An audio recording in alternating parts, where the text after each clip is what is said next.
തീർത്തും ദുസ്സഹമായ രീതിയിലേക്കെല്ലാം തന്നെ മാറുന്നു. നമുക്കൊപ്പം ഈ പ്രദേശവാസികൾ കൂടി ചേരുന്നുണ്ട്.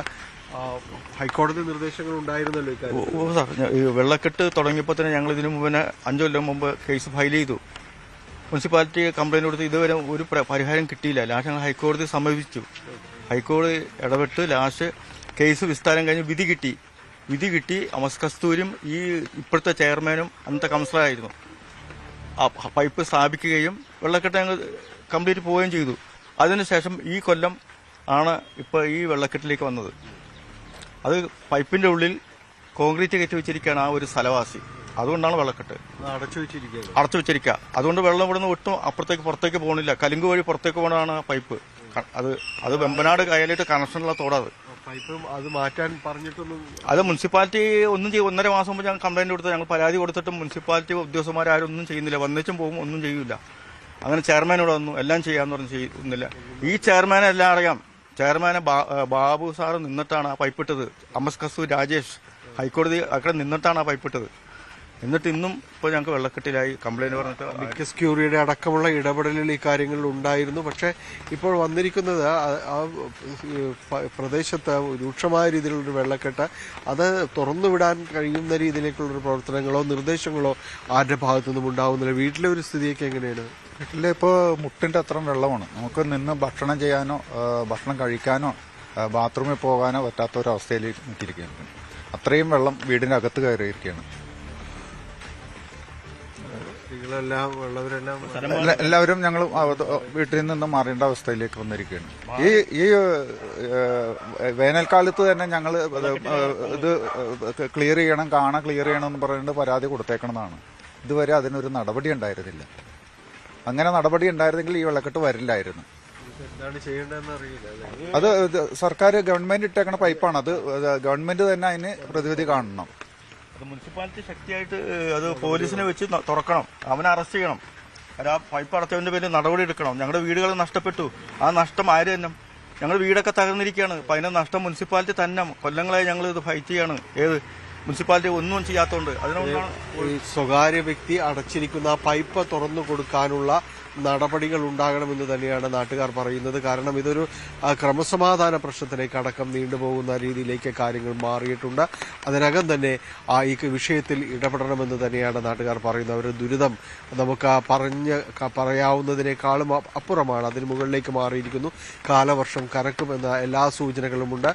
നാട്ടുകാരുടെ ദുരിതവും അതിനനുസരിച്ച് വരും. അതിനു മുൻപ് തന്നെ സത്വരമായ ഇടപെടലാണ് പ്രതീക്ഷിക്കുന്നത്. തൃപ്പൂണിത്തുറയിൽ നിന്ന് ക്യാമറമാൻ പ്രശാന്ത് മംഗലശ്ശേരിക്കൊപ്പം ഡാനിപോൾ, ന്യൂസ് 18. കോഴിക്കോട് ശക്തമായ കാറ്റും മഴയും തുടരുകയാണ്. മഴയിൽ SM സ്ട്രീറ്റിൽ കടകളുടെ മേൽക്കൂര പറന്നു. കോഴിക്കോട് ജില്ലയിലും കാലവർഷം കനത്തിരിക്കുകയാണ്. രാവിലെ മുതൽ തന്നെ ജില്ലയുടെ വിവിധ ഭാഗങ്ങളിൽ ശക്തമായി മഴ പെയ്തുകൊണ്ടിരിക്കുന്ന കാഴ്ച. മലയോര മേഖലകളിൽ പട്ടണ പ്രദേശങ്ങളെ അപേക്ഷിച്ച് കൂടുതൽ മഴ ലഭിക്കുന്ന ഒരു സാഹചര്യമുണ്ട്. താഴ്ന്ന പ്രദേശങ്ങളിൽ പലയിടങ്ങളിലും വെള്ളം കയറുന്ന രീതിയിലേക്കും മാറിയിരിക്കുന്നു. ഇന്ന് രാവിലെ കനത്ത കാറ്റാണ് ജില്ലയുടെ പല ഭാഗങ്ങളിൽ അടിച്ചത്. നമ്മളിപ്പോൾ മിഠായി തെരുവ് ഭാഗത്താണ് നിൽക്കുന്നത്. മിഠായി തെരുവിന്റെ തുടക്ക ഭാഗത്ത് തന്നെ കനത്ത കാറ്റിൽ മേൽക്കൂരകൾ, ചില കടകളുടെ മേൽക്കൂരകൾ പറന്ന് താഴേക്ക് വീഴുന്ന കാഴ്ചയാണ് കാണാൻ കഴിയുന്നത്. ഒരു ടൈപ്പ് റൈറ്റിംഗ് ഇൻസ്റ്റിറ്റ്യൂട്ടിന്റെ മുകളിൽ നിന്നുള്ള മേൽക്കൂരയാണ് സമീപത്തുള്ള ദുർഗാ ഭഗവതി ക്ഷേത്രത്തിലേക്ക് വീണിരിക്കുന്നത്. അവിടെ ഒരു തൂണിൽ തട്ടിയാണ് ആ വലിയ ഷീറ്റ് പിടിച്ചു നിന്നത്. അതുകൊണ്ട് വലിയൊരു അപകടം ഒഴിവായിരുന്നു. ആ സമയത്ത് മിഠായി തെരുവിൽ ഒരുപാട് ആളുകൾ, സാധന സാമഗ്രികൾ മറ്റും വാങ്ങാനെത്തിയ ആളുകളും കച്ചവടക്കാരും ഒക്കെ ഉണ്ടായിരുന്നു. നമുക്ക് അത്തരത്തിലൊരു കച്ചവടക്കാരനിലേക്ക് അത്ഭുതകരമായി ഇപ്പോൾ ഈ സംഭവം നടന്നപ്പോൾ സ്ഥലത്തുണ്ടായിരുന്ന രക്ഷപ്പെട്ട ഒരു കച്ചവടക്കാരനിലേക്ക് തന്നെ പോകാം. ചേട്ടൻ എവിടെയായിരുന്നു ഈ സംഭവം നടന്നപ്പോൾ? ഞാൻ അതിന്റെ ചോട്ടിലായിരുന്നു സാർ. ആ ഓടിന്റെ കഷ്ടങ്ങൾ ഇങ്ങനെ വീണുകൊണ്ടിരിക്കുമ്പോ പെട്ടെന്ന് മേലോട്ട് നോക്കുമ്പോൾ ഒരു സാധുര ഭയങ്കര. അപ്പൊ എങ്ങനെ ഓടി രക്ഷപ്പെട്ടു. എന്റെ ബാഗൊക്കെ എടുത്താൽ ഞാൻ അവിടെ മാറ്റി വെച്ച് ഞാൻ ഓടി രക്ഷപ്പെട്ട. ഞാൻ മാത്രമല്ല, ഒരു വികലാംഗനായിരിക്കുന്ന ഒരു ലോട്ടറിക്കാരനുണ്ട് എന്റെ അടുത്ത് തന്നെ. അദ്ദേഹം അവിടെ ഉണ്ട്. ഇത്ര മാത്രം.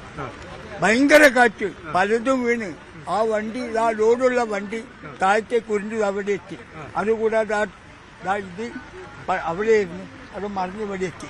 ഇതൊക്കെ വലിയ കാറ്റായിരുന്നല്ലേ? ഭയങ്കര കാറ്റായിരുന്നു. ആൾക്കാരൊക്കെ ഒരുപാട് പേരുണ്ടായിരുന്നു ഇവിടെ പോകുന്നു. ആൾക്കാർ കുറെ ആളുകളുടെ കൊടകളും തുണികളൊക്കെ നനഞ്ഞ്, ഈ കട്ടോടക്കാരതെല്ലാം നനഞ്ഞ് അവരിതൊക്കെ ഉണ്ട് ഇവിടെ. ടൗൺ മുതൽ കോഴിക്കോട് ഏറ്റവും നല്ല ഭാഗമാണ് ഇത്. ഭാഗ്യം കൊണ്ടാണ് രക്ഷപ്പെട്ടത്. ഭാഗ്യം കൊണ്ടാണ് ഞാൻ രക്ഷപ്പെട്ടത്. കറക്റ്റ് അവിടെ ഇടിച്ചു നിന്നു. ഇടിച്ചാ പോസ്റ്റിൽ നിന്നിട്ടില്ലെങ്കിൽ ഞാൻ അതിന്റെ അടിയിലാവും. ആ സംഭവമാണ് ഭയങ്കര. എന്തായാലും വളരെ അത്ഭുതകരമായി അദ്ദേഹം രക്ഷപ്പെട്ടു. ഒപ്പം ഈ സമീപത്തിനുള്ള ഹാൻഡെക്സിന്റെ കെട്ടിടത്തിന്റെ മുകളിലെ ഷീറ്റുകളും മുഴുവൻ പോയിരിക്കുന്ന ഒരു കാഴ്ച കാണാൻ കഴിയും. എന്തായാലും ആളുകളൊക്കെ ഒരുപാട് ഉണ്ടായിരുന്ന സമയത്താണെങ്കിൽ പോലും ആളുകൾക്ക് അപകടമുണ്ടാവുന്ന രീതിയിലല്ല ഇത് വീണത് എന്ന് തന്നെ ഏറ്റവും ഭാഗ്യമായി. നമ്മൾ നേരത്തെ കണ്ട കച്ചവടക്കാരനായ ആൾ തന്നെ അത്ഭുതകരമായാണ് രക്ഷപ്പെട്ടത്. വലിയ കാറ്റാണ് ഈ മേഖലകളിൽ ആ സമയത്ത് ആഞ്ഞു വീശിയത്. കൂടുതൽ വാർത്തകൾക്ക് news 18 Keralam YouTube channel subscribe ചെയ്യുക.